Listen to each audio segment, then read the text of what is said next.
அத்துக்கட்டு நல சங்கத்தின் சார்பாக இன்று எடுக்கப்பட்ட தீர்வு இன்று 3 தீர்மானங்கள் எடுக்கப்பட்டுள்ளது.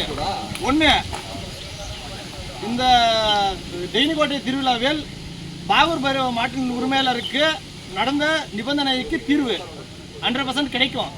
2வது தீர்மானம், மாட்டின் உரிமையாளர்கள் எந்த ஒரு மாட்டுப்பிடி வீரர்களை வைத்து மாடு விடவே கூடாது. அது எந்த மாட்டுக்காரங்க இருந்தாலும் சரி, மாடு வச்சுக்கிறோம் மட்டும்தான் மாடு விடணும். இல்லை நம்மளால மாடு விட முடியல, மாட்டுப்பிடி வீரர்களை வச்சு தான் விடுறாங்கன்னா அந்த மாடு விடவே தேவையில்லை, நம்ம அதுக்கே தேவையில்லை அந்த மாடு. 3வது, எந்த ஒரு மாட்டின் உரிமையாளர் இருந்தாலும் சரி ஓப்பன் சேலஞ்சிங் பண்ணி மாடே விடக்கூடாது. ஓப்பன் சேலஞ்சிங் பண்ணுற மாடு அதுக்கு வரக்கூடாது. இதுக்கு முன்னாடி 2 தீர்வு எடுத்திருக்கிறோம். என்னன்னா, 1 அத்து பண்டிகையில் பட்டாசை வெடிக்கக்கூடாது, இன்னொன்று டெம்போல் எடுத்துகிட்டு வந்து மாடு விடக்கூடாது. இந்த கிருஷ்ணகிரி மேற்கு மாவட்ட அத்துக்கட்டு நிபந்தனைகள் 5 மட்டும்தான் இப்போதைக்கு தீர்மானங்கள். 1, பட்டாசு வெடிக்கக்கூடாது. 2வது, டெம்போல் மாடு விடக்கூடாது. 3வது, இந்த புல்கேச்சர்னால ஆகிற பிரச்சனைக்கு தீர்வு 100% உண்டு. 4வது, மாட்டின் உரிமையாளர்கள் மாடுபிடி வீரர்களை வைத்து மாடு விடக்கூடாது. ஓப்பன் சேலஞ்சிங் பண்ணி மாடு விடக்கூடாது.